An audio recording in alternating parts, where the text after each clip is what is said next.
Esta empresa no se hace responsable por los comentarios, conceptos y opiniones emitidos por sus conductores, productores e invitados.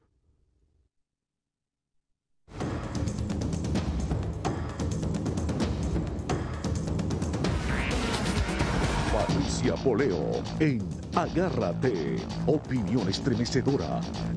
Buenas noches, bienvenidos a Agárrate, feliz comienzo de semana. Bueno, hoy comenzamos un poquito tarde el programa por algunos problemas que hemos tenido, pero vamos a arrancar de una vez con la noticia. Bueno, una de ellas es que la encuestadora Interlaces, que está estrechamente ligada al oficialismo en Venezuela, ha lanzado unas estadísticas nuevas acerca de cómo se presentan, según ellos, las elecciones parlamentarias para el próximo 6 de diciembre. Vamos a ver la información que armaron nuestros aliados de La Voz de América para nosotros. Vamos a verla.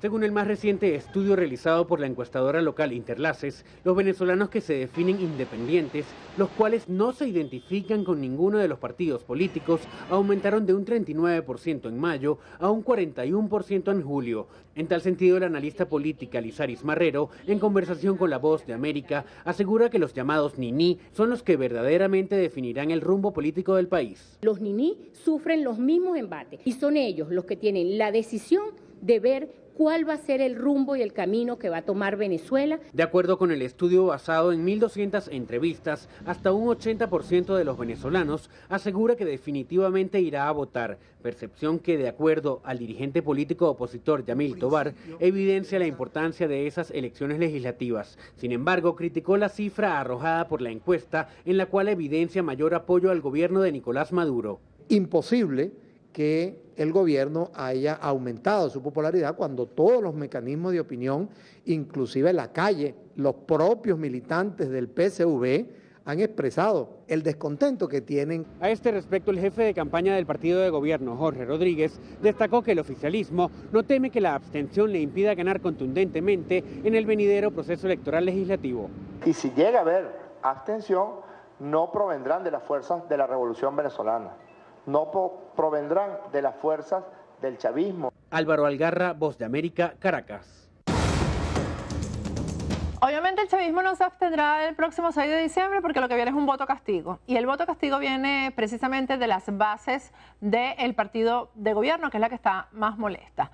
Ustedes vieron ahí el análisis de las personas que fueron entrevistadas por La Voz de América y obviamente es imposible que el gobierno haya recuperado popularidad o esté subiendo en popularidad o sea el que mejor está. El hecho de que los ninis sean los que vayan a determinar las elecciones el próximo 6 de diciembre, eso sí es cierto. Ahí se está cubriendo las espaldas Oscar Schemmel, que es el que encabeza esta encuestadora Interlaces, que obviamente recibió el dinerillo del gobierno para lanzar estos números que son absurdos, ilógicos y son falsos. Pero ahí se cubre las espaldas Oscar Schemmel cuando dice que los niní son los que van a tomar la decisión el próximo 6 de diciembre. Los niní son los que no se manifiestan ni de un lado ni del otro lado. Y eso también ha sido analizado incluso en este programa, porque no hay respaldo mayoritario ni para el chavismo ni para lo que se llama la oposición, que es la que dirige la Mesa de la Unidad Democrática, y ese es el drama que vive Venezuela. Hay un tercer camino o una tercera vía o la vía del medio, donde avanzan los venezolanos que se sienten frustrados de un lado y del otro, que no consiguen respuestas por parte de ninguno de los dos sectores, ni de la oposición oficial ni del oficialismo. Bien, y vamos a irnos a más lejos, pero muy cerca, y ustedes van a ver por qué. Se trata de el drama, el bombardeo que hubo sobre un mercado en Siria, en Damasco. Esta noticia, aunque parece que está muy lejos, está muy cerca. Y cuando al regreso de ver las imágenes que para nosotros tiene La Voz de América sobre este tema, les voy a explicar por qué esto nos toca tan cerca. Vamos a ver. La incursión aérea de fuerzas del régimen sirio que causaron la muerte de casi un centenar de personas en un vecindario catalogado como rebelde mientras asistían a un concurrido mercado, es la muestra más reciente de la barbarie alcanzada por el conflicto sirio. Estoy absolutamente horrorizado con el nivel de desprecio por la vida de los civiles por parte de todos los actores armados en este conflicto. Los ataques contra civiles son ilegales, inaceptables y tienen que cesar. La crisis de desplazamiento crece cada día más y más de 4,5 millones de víctimas del conflicto deambulan buscando un refugio dentro de Siria y entre sus vecinos, en zonas a las cuales las agencias humanitarias no pueden llegar. Es inaceptable que aquellos involucrados en el conflicto usen el acceso al agua y otros recursos como armas de guerra. En el ámbito político, mientras el canciller ruso se reunió con la oposición siria, el canciller iraní lo hizo con el presidente sirio Bashar al-Assad. Ambos diplomáticos coinciden en pedir una solución política, pero rechazaron lo que denominan cualquier intento de intervención extranjera. Estamos totalmente de acuerdo en que el pueblo sirio tiene que determinar su destino y su futuro. La crisis solo puede ser resuelta políticamente. Aunque ninguno lo mencionó explícitamente, sus palabras parecen aludir a los ataques aéreos de Estados Unidos sobre Siria en persecución del autodenominado Estado Islámico. Henry Llanos, Voz de América, Washington. Bueno, este drama, esta guerra en Siria que parece tan lejana, pues la tenemos muy cerca. ¿Por qué? Porque si hay un país que ha contribuido a que haya guerra, a que haya esta desestabilización política en la región, es precisamente Venezuela. Pero un personaje muy importante del gobierno venezolano ha sido fundamental para dotar de armas, para ayudar, apoyar al terrorismo islámico, al Estado Islámico. Se trata de Tarek El Aissami, el gobernador del estado Aragua. El viernes, cuando mostramos el video que ha sido viral y le ha dado la vuelta al mundo de los policías del estado Aragua, que es el estado que gobierna Tarek El Aissami, ajusticiando a unos ciudadanos, pues les dije que hoy íbamos a presentar un trabajo completo de investigación acerca de este personaje nefasto llamado Tarek El Aissami.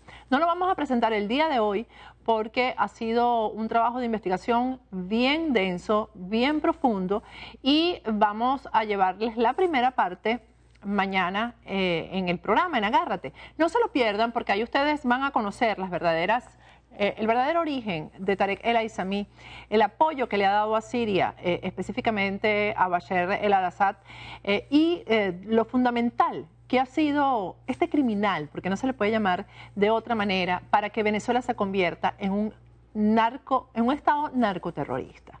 Así que mañana no se pierdan el programa, porque además va a ser un programa de colección que les recomiendo guardar, porque todo lo que ahí ustedes van a saber revela y además explica muchas de esas relaciones peligrosas que ha tenido el gobierno de Venezuela desde que Hugo Chávez llegó al poder.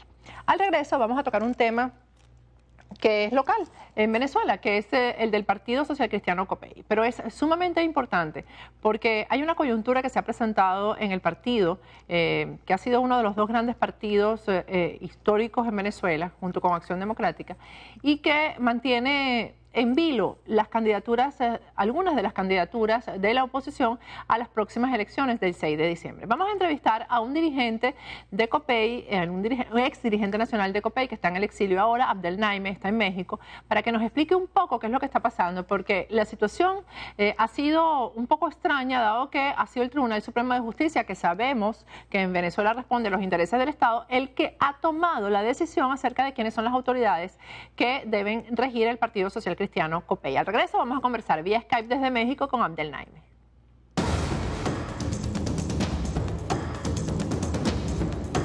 Agárrate con Patricia Poleo. Agárrate con Patricia Poleo. Regresamos con Agárrate, ya tenemos vía Skype desde México Abdel Naime, ex dirigente nacional del Partido Social Cristiano COPEI. Él está en el exilio. Buenas noches, Abdel, ¿cómo estás? Buenas noches, Patricia, ¿cómo estás? Un saludo para ti, para toda tu audiencia. Bueno, Abdel, primero explícanos un poco cuál es la situación real, legal del partido COPEI, porque hace unos días el Tribunal Supremo de Justicia fue quien tomó la decisión de quiénes son los directivos en COPEI, que yo considero que esas son decisiones que debería tomar a estas alturas la base del partido, ¿no? Y no un tribunal que además le responde a los intereses de un gobierno como el de Nicolás Maduro. Así es, la situación de COPEI es muy delicada. Pero para entender la realidad actual, tanto jurídica como política de COPEI, tenemos que referirnos a la última dirección nacional antes de la actual interina, ¿no? Entendemos que fue una dirección nacional que llegó por la vía también del Tribunal Supremo de Justicia, cuando el Tribunal Supremo de Justicia impuso una comisión electoral que encabezaba José Curiel, y avalaron también el Tribunal Supremo de Justicia un proceso muy turbio y semifraudulento, donde llegó de manera ilegítima a presidir el partido Roberto Enríquez con una directiva de gente que no tenía ni la trayectoria ni calzado los puntos para estar en la dirección nacional, tanto por formación ideológica como por formación política. Estamos hablando de hace 4 o 5 años que se venía gobernando al partido o dirigiendo al partido desde una elección viciada de origen por designación del Tribunal Supremo de Justicia. Roberto Enríquez, a su vez, intervino a 17 direcciones regionales, las cuales, viendo que Roberto se había recurrido al Tribunal Supremo de Justicia para quitarle la cabeza a Luis Ignacio Planas, que había sido electo por la base y había sido electo por la militancia del partido. Que yo creo que eso es lo más legítimo, ¿no? Sería la directiva más legítima, es la que escogió la base, sin decir quién es mejor o quién es peor, ¿no? Así es, era una directiva donde estaba Luis Ignacio Planas de presidente y Luis Carlos Solórzano de secretario general. Luis Carlos, un dirigente de Aragua, un dirigente nacional sumamente serio, que viene desde la Juventud Revolucionaria Popeyana, igual que Luis Ignacio Planas, que había hecho su trayectoria dentro del partido. Pero Roberto Enríquez, que tenía pocos años dentro de la estructura del partido, logró convencer a algunos dirigentes tradicionales del partido de que él era la mejor opción, y hicieron esta jugada con el Tribunal Supremo de Justicia, y quedó al frente del partido Roberto Enríquez junto con Enrique Naime y Francisco García Chichí y una cantidad de personas que se dedicaron a intervenir todas las direcciones regionales que osaban llevarles la contraria. Eso era muy grave, porque eso atentaba contra la institucionalidad democrática del partido. Lo delicado de toda esta situación es que los estados, hartos de la amenaza de que iban a ser intervenidos, se alzan y recurren a la misma instancia que recurrió Roberto Enríquez. Introducen 2 recursos en el Tribunal Supremo de Justicia porque les estaban violando sus derechos políticos. Los restituyen en sus cargos regionales, pero tampoco se les consulta, como dicen los estatutos del partido, quiénes iban a ser los candidatos a diputados, e introducen un nuevo recurso. Este nuevo recurso, el Tribunal Supremo de Justicia dice está bien, es válido, y nombran a los firmantes de ese documento como una directiva nueva. Roberto Enríquez ha hecho muchas críticas que son chavistas, totalmente falsos, los conozco a los miembros de esa nueva dirección nacional, pero con poca autoridad moral, porque Roberto Enríquez fue designado por esa misma vía del Tribunal Supremo de Justicia, o llegó a la presidencia de COPEI por esa misma vía del Tribunal Supremo de Justicia, de la cual evidentemente hay que sacar a COPEI de esa vía judicial con una dictadura comunista. Pero esta nueva dirección nacional del partido, los conozco a Pedro Urrieta, desde que era secretario juvenil del Tamacuro, a Ibis Alemán, que era secretaria juvenil del Estado en Anzoátegui, y actualmente es la secretaria general del partido en Anzoátegui, a Orlando Medina, desde que era subsecretario juvenil de Maracaibo. Son copellanos decentes. Bueno, eso es importante, ¿no? Pero, y evidentemente, sí, te escucho, Patricia. Son copellanos decentes, dice tú, eso es muy importante, ¿no? ¿Están ligados de alguna manera con alguna rama del gobierno? ¿O tienen alguna relación? Mira, yo los conozco, y que yo sepa, y con todo lo que he indagado, no tienen ninguna relación con el gobierno. Sin embargo, sí te digo una cosa, yo creo que ellos cayeron en la tentación de recurrir a la misma instancia que había recurrido Roberto Enríquez, y simplemente el Tribunal Supremo de Justicia, para enredar el juego dentro de COPEI, les admite un documento que también era legítimo, y se arma la trifulca enorme, no solamente en COPEI, sino en la Mesa de Unidad Democrática. Esta nueva directiva, que no es avalada de manera ilegítima por la Mesa de Unidad Democrática, por Chuo Torrealba, entendiendo que Chuo explícame Torrealba bien eso, Abdel, discúlpame. Un enemigo histórico de la democracia cristiana. Mira, discúlpame que te interrumpa. Viene el paso ahora de que ya el Tribunal Supremo de Justicia decidió que esta es la directiva, entonces COPEI forma parte definitivamente de la Mesa de la Unidad Democrática y siempre ha participado, cuando la coordinadora también, parte importante, es uno de los dos partidos más importantes del país, muy históricamente pues. ¿Quiere decir que ahora la Mesa de la Unidad Democrática no aceptó la decisión del Tribunal Supremo de Justicia y no acepta esta nueva directiva de COPEI? No es nada más que no la acepta, es que también Jesús Chuo Torrealba, como yo le digo, Chuo comunista, por su ideología y por sus referencias históricas, lo conozco desde hace muchos años, dice que él no va a aceptar infiltrados.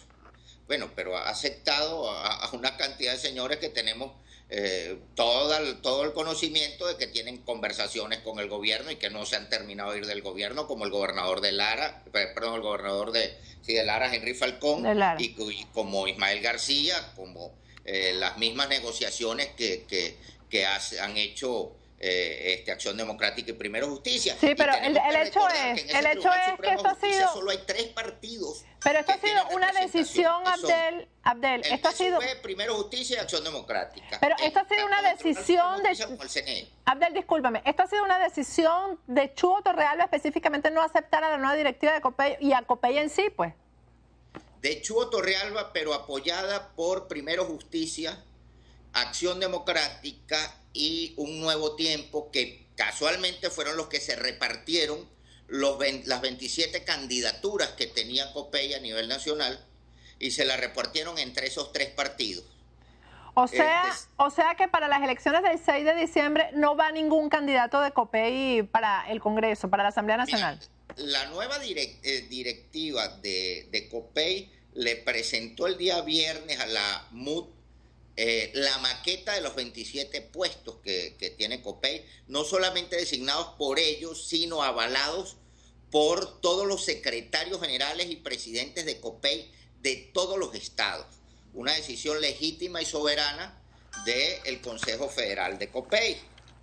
Entendiendo esa decisión, la Mesa de Unidad Democrática está en la obligación de decir, señores, aquí está una decisión legítima, no solamente de la Dirección Nacional, sino avalada por todas las regiones del Partido Demócrata Cristiano de Venezuela, que es COPEI. Que dicho sea de paso, COPEI es lo más delicado frente a una dictadura comunista criminal como la que tenemos en Venezuela. COPEI es la referencia histórica e ideológica contra el comunismo.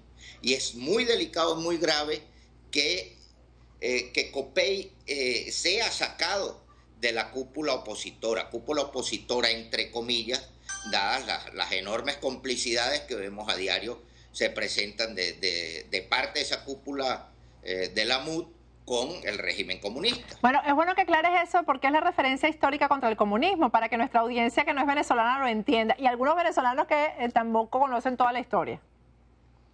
Así es, y hay situaciones muy delicadas, porque pero, también la MUD se Abdel, te estaba preguntando, Abdel, y eso sería gravísimo con una dictadura que quiere ir a ese proceso electoral o solos o suspender las elecciones porque las tienen perdidas. Abdel, te estaba preguntando. No precisamente las tienen perdidas. Creo que no me estás escuchando. Por alguna razón. El enorme rechazo popular que tiene el régimen comunista. Por alguna razón no me estás escuchando, Abdel. ¿Me escuchas? Sí, te escucho. Ok, te estaba haciendo la pregunta de por qué COPEI es una referencia histórica contra el comunismo, que lo expliques, porque hay nuestra audiencia que no es venezolana para que lo entienda, y sobre todo también los venezolanos que no conocen mucho la historia de COPEI, algunos venezolanos. COPEI es un partido de 69 años, con una ideología demócrata cristiana, la cual es la contraparte ideológica a nivel mundial frente al comunismo. Eso lo platicamos mucho y largamente en la última reunión de la Internacional Demócrata Cristiana o la Internacional Demócrata de Centro, que ahora la pasa a presidir el presidente Pastrana, Andrés Pastrana de Colombia, y con el ingeniero Cejo, que es el presidente de la Organización Demócrata Cristiana de América, ODCA. Entendiendo la historia de COPEI y la formación ideológica que tienen sus dirigentes, basados en el bien común, la dignidad de la persona humana, la igualdad de condiciones para todos, basados en la doctrina social de la Iglesia Católica y adaptados en un plano económico a un esquema exitoso tanto en Alemania como en Japón, pero inventado por los alemanes, por la democracia cristiana alemana, que se llama economía social de mercado. Este es el esquema, para resumírtelo brevemente, el esquema de COPEI. ¿Qué significa COPEI en la historia de Venezuela? Un partido que tuvo 2 veces la presidencia de Venezuela con 2 expresidentes muy eficientes, como fue el caso del primer gobierno de Rafael Caldera, que después llegó a un segundo gobierno pero apoyado por la izquierda, y el caso del expresidente Luis Herrera Campins, que en los números, si nos ponemos a ver, fueron los 2 gobiernos, sumándolo en algo también al gobierno de Carlos Andrés Pérez, que es centro-izquierda, que es Acción Democrática, pero fueron los gobiernos más exitosos en materia económica, en materia social. Y en el caso de Luis Herrera Campins fue muy significativo, no le importó el sacrificio político que tuvo que hacer para dejar... Ahí están juntos en esa imagen. Exitosísimos. Luis Herrera fue muy criticado por el Viernes Negro y dejó un dólar con un bolívar estable, no el bolívar falso, con control de cambio que tiene ahorita, a 10 bolívares. Y bueno, y Chávez lo tuvo a cifras absurdas históricamente. Pero tenemos que entender que esto no es un gobierno de Nicolás Maduro, es un régimen comunista continuado de 16 años que quiere, bajo cualquier esquema y concepto, acabar con esas referencias históricas e ideológicas que tienen contra ellos e ir solos a cualquier proceso.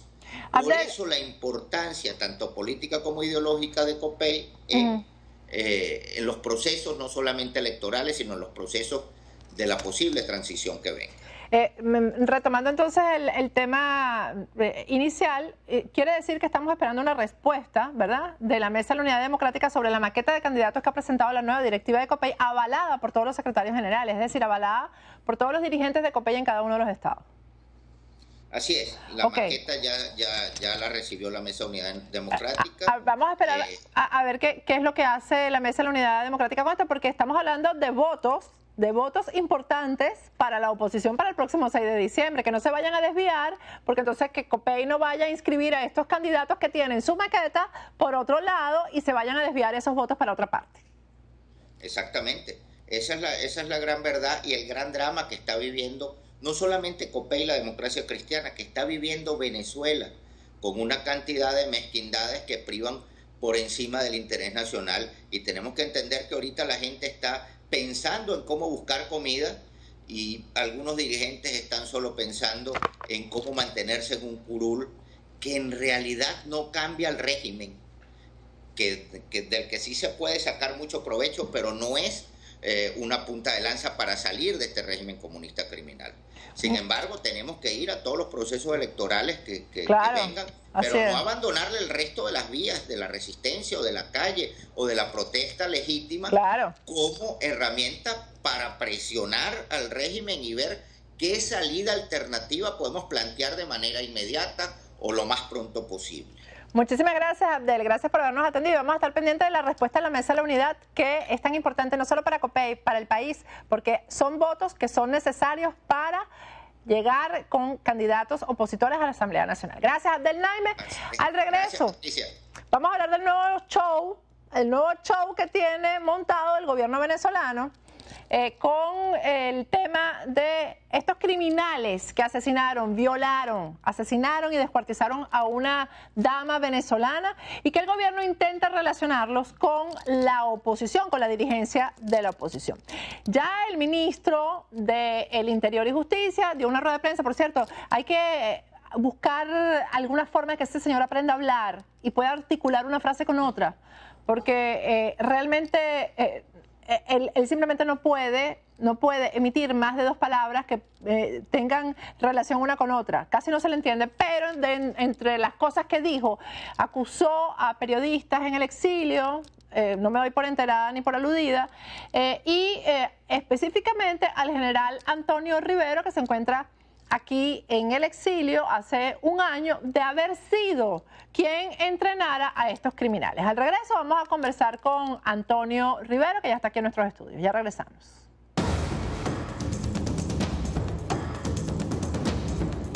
Agárrate con Patricia Poleo.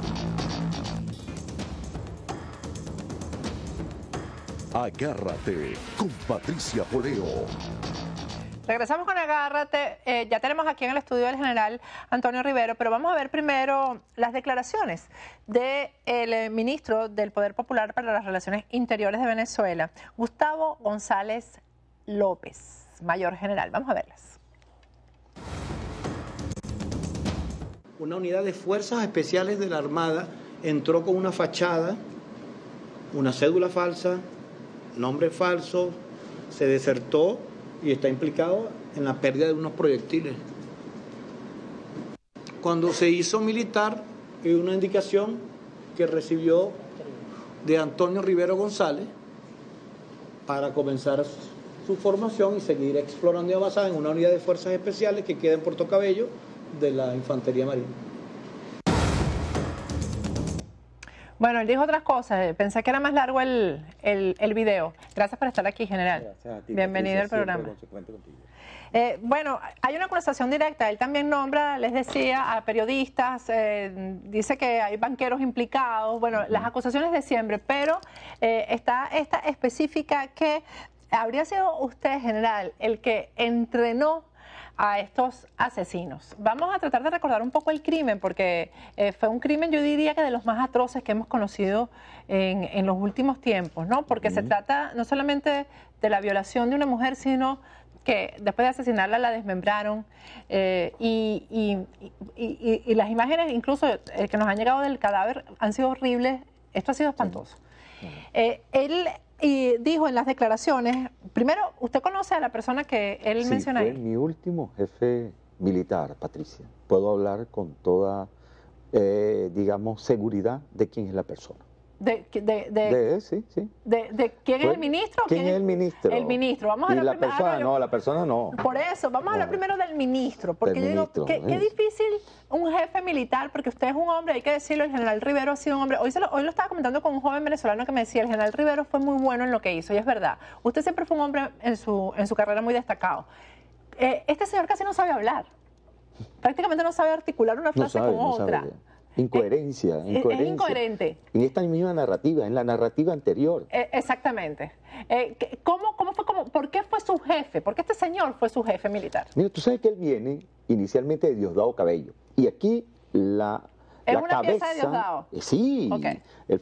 Él trabajó en el Ministerio de Infraestructura, lo nombró presidente del Metro de Caracas, que fue prácticamente sacado, votado, expulsado por el propio Chávez. Por corrupción. Por la corrupción y por los leonidos contratos que llevó a cabo en el Metro de Caracas. Después se lo lleva a Diosdado incluso como secretario privado, como en la parte de la gobernación. Trabajó con él en la gobernación y después de allí también sale a raíz del 2008. O sea que es un hombre de verdad de Diosdado. Ahí no hay duda. Ahí no hay duda. Incluso un hombre que jamás hubiera llegado como general. Porque en el año 98, cuando Chávez estaba trabajaba en contra de Chávez y propendiendo a que Chávez no llegara a la presidencia. Totalmente opuesto, por cierto. Ni su promoción, mis compañeros de promociones, pues, Rodríguez Torres, uno que me decía, ese es un aberrado, ten cuidado con ese, cuando me designan a mí, jefe de Estado Mayor, que me sacan de Protección Civil, y a raíz de mi oposición a los cubanos en la Fuerza Armada, en el año 2008, cuando estoy llegando, me mandan a la frontera, y él es el comandante de la división. y me mandan de segundo de él. Bueno, su discurso era netamente ideológico. El color rojo era su pinta, para empezar. Fíjate que...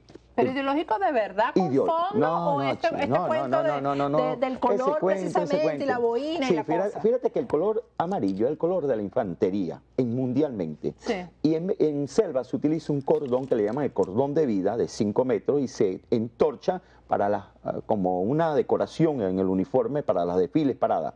Bueno, el señor un día se apareció pintándolo de rojo. Con el cordón rojo. Con el cordón rojo. ¿Por qué? Era servido. Los campos deportivos que había ayudado la empresa Polar a través de las ventas de Martín Polar y pintaban de azul, que eran lo normal, pues los colores azules. Pues él, en contra de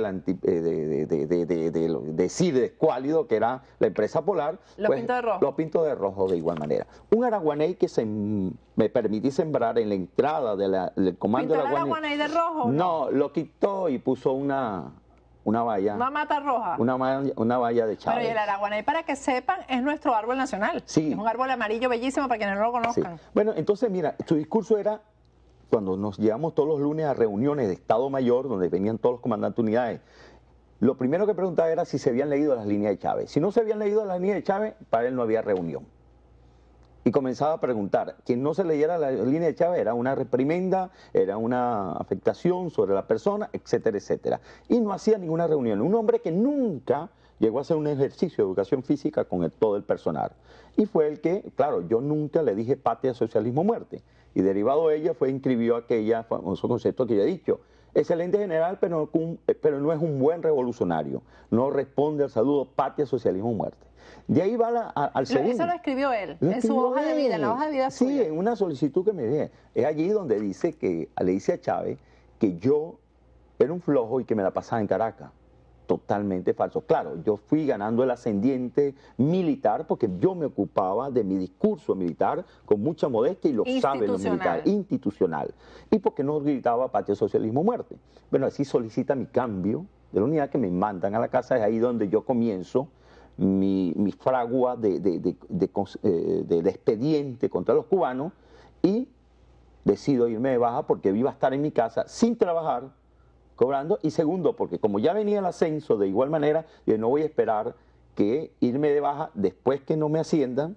Para que dijeran que fue porque no lo ascendieron, que era general de división, que lo iban a ascender. Exactamente. ¿no? Estaba entre los primeros de mi promoción. ¿Y este señor en qué lugar de su promoción está? No, estaba entre los últimos. Él no venía. No aparece. No estaba entre los últimos. Fíjate, era imposible que pudiera ser. Se pegó, como dicen, a la falda de Diosdado, y fue haciendo. Después lo nombra en la DC. ¿Por qué lo nombra en la DC, Patricia? Porque pero hasta para estar en un cargo como eso en la DC se necesita un poco de cerebro, mal cerebro. No. A él lo que se necesitaba, si Diosdado ahí, era un servil. Que lo obedeciera a él. Que lo obedeciera a él. ¿Y qué es lo que buscaba con él allí? Y yo lo dije en Twitter, y responsablemente lo digo. ¿Por qué lo digo? Porque tengo elementos en la mano de que allí habían informes que tuve la oportunidad de leer en 2012, por lo menos de un general de inteligencia que estuvo allí, contra Diosdado Cabello. Por supuesto, a raíz de la muerte de Chávez, él coloca a ese hombre para lavar los expedientes. ¿Pero qué tipo de informes, qué se decía contra Diosdado Cabello? Por ejemplo, uno de los informes que dije, uno era... ¿Sobre corrupción, me imagino? No, de corrupción había. Muchísimo. De corrupción. Porque Chávez mandaba a investigar a todo el mundo. Así es. Y era una forma de amarrarlo. Una de las cosas que decía allí era los grupos colectivos que tenía Diosdado y que cancelaba a Diosdado también a través de la difunta Lina Ron, quien era uno de los... Otro de los informes que debía precisamente tenía que ver con narcotráfico. Ya, o sea que ya eso no es nuevo. Los primeros que lo supieron fueron los propios de SEBIN. Claro, fueron los primeros que supieron que Diosdado en eso. La relación de la muerte de Diosdado, de Lina Ron, está asociada a narcotráfico. Porque yo tuve la oportunidad de encontrar una de las personas que atendieron cuando llegaron a la clínica La Arboleda, ese día, que estaba de guardia, y esa persona me dijo, posteriormente, que le encontraron, pues, una sobredosis inyectada. Sí, eso es lo que dicen que no fue normal el infarto. Que no fue normal el infarto. Es decir, ya había un expediente que estaba producto de las investigaciones que llevó a cabo tanto Rangel Silva como Miguel Rodríguez Torres en el SEBIN y que le tenían preparado a Diosdado Cabello. Claro, él envía a ese señor allí y ahorita en el ministerio, porque es quien lleva a cabo todas esas acciones que se están acometiendo contra todos los líderes de oposición como tal. Sí, ahora vamos a ir a un corte, pero primero vuélveme a poner el video de la acusación que hace el ministro González López para ver la persona a la que relaciona con el general Rivero. Vamos a verlo antes de irnos a un corte. Una unidad de fuerzas especiales de la Armada entró con una fachada, una cédula falsa, nombre falso, se desertó y está implicado en la pérdida de unos proyectiles. Cuando se hizo militar, hay una indicación que recibió de Antonio Rivero González para comenzar su formación y seguir explorando y avanzando en una unidad de fuerzas especiales que queda en Puerto Cabello de la Infantería Marina.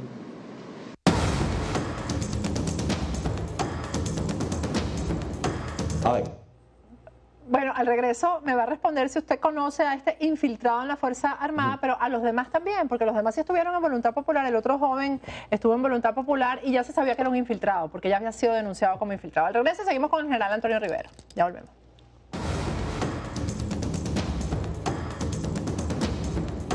Agárrate con Patricia Poleo. Agárrate con Patricia Poleo. Regresamos con Agárrate y estamos con el general Antonio Rivero. Esa persona a la que dice González López que usted entrenó, ¿realmente la entrenó? No, fue totalmente falso. ¿La conoce? No, totalmente. O sea, la conocí en Voluntad Popular cuando él se infiltró a principios del 2013.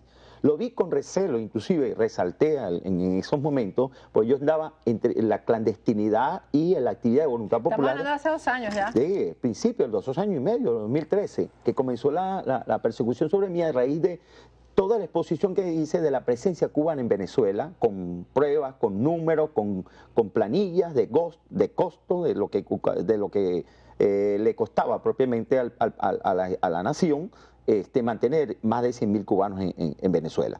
Entonces, a raíz de eso comienza la persecución por parte de la Guardia Nacional y yo tengo que esconderme. Me disfrazo y salgo y yo llego de vez en cuando clandestino a lo que llamaban la tintorería, una sede de Voluntad Popular. Allí vi a esa persona y claro, yo era receloso de cualquiera persona que no conocía y allí vi algunos movimientos de él como tal y observé sobre él. Después viene la campaña de Capriles y yo después de terminar las elecciones, termino detenido y termino en unas medidas cautelares después que salgo libre, pero en ningún caso, como dice él... Pero además en esa fecha, ¿estaría usted en la clandestinidad? ¿Cómo va a estar entrenando a este joven? No, pero dice en la frontera colombo-venezolana. ¿En la frontera? ¿Cómo voy a ir a entrenar? Segundo, aquí dice que lo ingresé yo a la Fuerza Armada, a la Armada venezolana, para seguirlo entrenando. O sea, eso data... Ese servicio militar tiene que haberlo cumplido hace aproximadamente 8 o 9 años, es decir, en el año 2008-2009, aproximadamente, no, en el 2007-2008 aproximadamente, es decir, yo todavía estaba en protección civil, yo no soñaba con estar en ninguna organización política. O sea, totalmente incoherente el caso aquí, general, yo tengo un mensaje aquí que se lo vamos a dar al general, de hace un año, cuando una joven venezolana me denunciaba que estos muchachos estaban infiltrados y que se estaban infiltrando en la oposición, en la resistencia, en los muchachos que hacían protestas, etcétera, etcétera, ¿no? Estamos hablando de hace un año, yo tengo la fecha aquí de septiembre. Ella misma me escribe hoy y me dice que es una mentira muy grande lo que está diciendo el ministro, de que José Pérez, que es este joven, ¿no? Al afirmar que él participó en un entrenamiento militar en la frontera, él ni siquiera pasó por San Cristóbal. Me dice ella que conoce bien el caso. Me dice, solo se supo de la existencia de él después de que robó a Araminta, que es la tuitera que está presa. Ellos se quedaron en Caracas, en Guarenas, en casa de Araminta, y la robaron. Sí. O sea, después que ella les dio alojamiento en su casa, se les llevaron las computadoras. Y ahí es que se conoce de la existencia de este asesino. Ahora, hablando un poco del perfil, esto, primero, este tipo de criminales nunca se llevan a la DICIP. Perdón, al SEBIN. Muy importante. Al SEBIN. A la policía política, pues. Se les lleva Muy a cárceles importante. comunes. Muy importante. ¿Por qué estos sujetos están en el SEBIN siendo tratados como presos políticos? Bueno, en base a ello, Patricia, yo el sábado, cuando comprobé eso, me dan la información y compruebo eso con informantes que tengo allí, yo lanzo 5 tweets, 5 mensajes en el tweet. Y lo primero que hago, ¿qué hace un vil asesino, viles asesino, confeso? Criminal es lo peor. En el SEBIN, en la policía política. O sea, ¿qué busca o qué pretende el régimen con esta custodia judicial? Y después señaló, posteriormente, quieren atribuirle a algunos líderes políticos, quieren inculpar a alguna de las personas de una manera u otra, quieren trabajar ya una olla para montaje de esta naturaleza. ¿Por qué? Porque ellos pidieron supuestamente ir al SEBIN. Ahora, ¿por qué piden al SEBIN? Porque era donde procedían ¿Pero acaso las que ellos pueden pedir? ¿Pero acaso que un criminal puede pedir a dónde va a ir? Pero para que tú veas ¿Qué es eso? Además, un criminal de este tipo. Estamos hablando de una mente criminal. Pero porque tiene el ascendiente de la conectividad con el SEBIN, donde pudieran protegerlo y donde están armando actualmente y donde se arman las ollas. Exacto. Ahora, esta olla, ¿qué pretende también? Porque entonces se trata de que ellos saben que usted está aquí, en calidad, bueno, protegido por este gobierno de alguna manera, protegido por un gobierno que respeta la democracia y los derechos humanos, porque eso es Estados Unidos. Un país que respeta los derechos humanos. Me imagino que entonces es armar un expediente, porque imagínense, si usted está detrás de este crimen, decirle a los Estados Unidos, ustedes están protegiendo a este criminal, y pedir su extradición, porque es que no se trata de un perseguido político, se trata de un criminal común, pues. Sí, pero me quieren ligar al paramilitarismo. ¿Paramilitarismo? Yo que soy un militar, o sea, de 30 años de uniforme, enseñar a alguien para descuartizar. No, porque es que además hay una porque esa es la asociación que tratan de hacer. Yo les quiero leer esta frase porque es que me llama la atención. Es que este señor, para entenderlo es difícil, pero él dice, hay que estar entrenado para cometer un crimen tan atroz. Sí. El asesino tuvo precisión quirúrgica con la utilización de un cuchillo casero. Sí. Entonces, ¿quién lo entrenó? O era un médico, porque un carnicero, o un carnicero, o una ama de casa. Porque tú me ves a mí picando pollo y te quedas loco, como pico el pollo. Entonces, un general lo enseñó a descuartizar. Pero ve lo incoherente. Pero dice que esa práctica es de afuera. Entonces quiere decir que yo soy colombiano. Exactamente. Por decir, ¿no? Exactamente. Asociándome al paramilitarismo colombiano. No puedes no desmeditar a los colombianos. No a la guerrilla. No, al paramilitarismo, exacto. Exacto, no a la guerrilla. Entonces, porque la guerrilla es de ellos. Hay allí la incoherencia en tiempo, en hechos, en narrativa, en la componenda como tal, que vertiginosamente han lanzado a la palestra pública con una calaña de errores y donde supuestamente está declarando este asesino como tal. Sobre el perfil de ellos, ese es el perfil que utiliza el gobierno para los patriotas cooperantes. O sea, ellos, los patriotas cooperantes tienen este perfil de criminales. Sí, dígame usted si sabe de esto, ¿no? Es así. Porque además, una joven venezolana está presa porque ellos la acusaron falsamente de algo. Ahí dije yo también. Y ese solo hecho era para darle libertad inmediata a esa mujer. Y ahí está. A esa dama. Ahí está pasando muchísimo trabajo en la cárcel de mujeres. Una práctica de esta naturaleza, Patricia, es muy importante señalarlo a la ciudadanía y a los líderes políticos. Estos patriotas cooperantes se toman fotos con los líderes políticos porque ese es el respaldo de muchas veces de sus informes. Si ellos se quieren venir, mira, anda a que Patricia Poleo y obtenga información. Entonces ellos respaldan la información con fotografías con Patricia Poleo. Que además a uno le piden una fotografía y uno no la niega. Yo jamás niego una fotografía. No, y en medio de una tumulto, por ejemplo, hoy salió Jorge Rodríguez, el alcalde Jorge Rodríguez, hay un tuit a decir... Jefe político del partido de gobierno. A decir que era escolta de Leopoldo López porque aparece ahí al lado. Se ponía atrás de Leopoldo, eso es estratégico. Claro, es un estratégico. Es una forma de ver y demostrar su trabajo y que pueda recibir la paga correspondiente en ese sentido. O sea, son viles infiltrados, asesinos, son delincuentes que vienen de ese estatus y de ese concepto, Patricia, que utilizó Chávez en el 2002, donde dijo que a él quien lo salvó fue el pueblo, y dijo que el pueblo, pues, debía constituir en el pueblo armado. De ahí viene el fortalecimiento de los círculos bolivarianos, de los colectivos, viene la creación de la milicia, viene la creación del Frente Miranda. El terrorismo. El terrorismo. Mañana, por cierto, lo invito a ver el programa porque vamos a tener un programa especial sobre lo importante que ha sido Tarek El Aissami en las relaciones del gobierno de Venezuela con el terrorismo internacional. Bueno, y está utilizando esta técnica en Aragua. Esa técnica ¿Por qué en Aragua hay tantos crímenes? ¿Por qué hay tantos crímenes? De este tipo, porque crímenes hay de todo tipo, pero crímenes de este tipo, ¿por qué en Aragua, que es el estado de Tarek El Aissami? Y hay una persecución sobre jóvenes estudiantes en el estado de Aragua y en el resto del país porque la han extendido a raíz de la... Tenemos elementos de prueba de esa naturaleza donde ha habido algunos operadores de Internet, expertos nuestros, que han detectado comunicaciones de esa naturaleza a través de las redes que tiene Tarek El Aissami. Pronto se estarán descubriendo también todas estas tramas que ha armado este señor, que es otro vil... Un terrorista, un criminal. Este sí es un narcoterrorista. Que trabajó desde el Ministerio de Interior y Justicia y que fraguó todas estas redes de una manera. Mañana vamos a revelar la verdad de todo esto y cosas que no se saben. Esa es la diferencia que hace este programa con otros. Esta es la mentira que, bueno, por eso me acusan de esta manera, porque temen y sé, yo conozco hasta claro, y de los planes, que eso el día hace 2 programas, el miércoles antepasado, pues Diosdado me acusa de un video, que fue aquella trama que yo monté cuando me detuvieron. Sí. Entonces yo le saqué los 9 de los 15 acuerdos secretos que firmaron con Cuba la Fuerza Armada. Y de esto me ocupo yo, por esto me persiguen y tú te ocupas de un video. Eso es todo. Comparativamente. Eso entonces es todo. yo, en base a eso, él dijo, rabioso allí, impotente, que por cierto ese día me bloqueó. Ah, sí, porque él bloquea. A mí no me ha bloqueado. Si me quiere, porque no me ha bloqueado. Ese día me bloqueó. Que es su derecho también, ¿no? Y dijo que iba a tomar nuevas medidas. Bueno, las nuevas medidas, ahí se están viendo. Su lacayo acusándole a ustedes de que tan terrible. Como primicia, si puede ser. Yo estoy detrás de la averiguación porque me han señalado ya que no puedo entrar a Colombia. Pero uno de los motivos... Es que no se debe. Los perseguidos políticos venezolanos no debemos ir a Colombia. Pero espérate un momentico, ve el caso. Ellos me buscaron conectar con Lorenz Salén. Diosdado dijo que estaba en Colombia. Segundo, que Lorenz me había dado pasaporte, me había construido un pasaporte.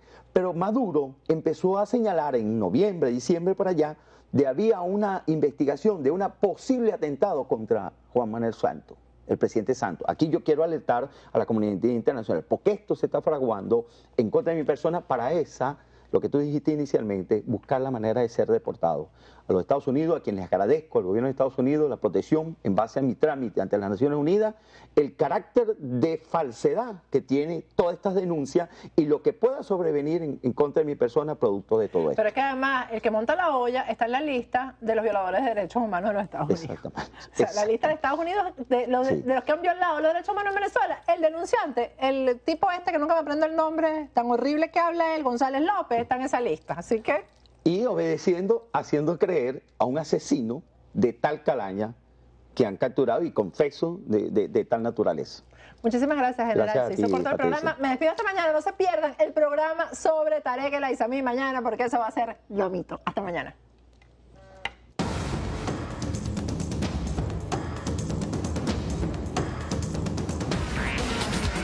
Patricia Poleo en Agárrate, opinión estremecedora.